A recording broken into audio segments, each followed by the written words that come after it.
আপনাদের মাঝে চলে আসলাম হ্যাকা বেকা মরিচ গাছ নিয়ে। এই দেখেন হ্যাকা বেকা মরিচ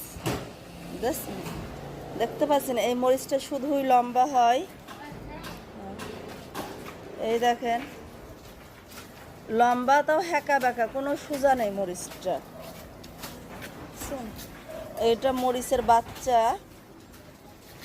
এটা আরেকটা মরিচ। এই মরিচটা শুধু বেকা হয়, অনেক লম্বা হয়, প্রায় আপনার 1.5 হাত মতো লম্বা হয় এই মরিচ। আপনারা কখনো দেখছেন 1.5 হাত লম্বা হয় মরিচ? আমার ভিডিওতে দেখবেন 1.5 হাত লম্বা মরিচ। তারপরে ওই যার ভিতরেও ধরছে, অনেকগুলো ধরছে মরিচ। বেকা, বুঝলাম না আবার কি জাত এই মরিচ গাছটা।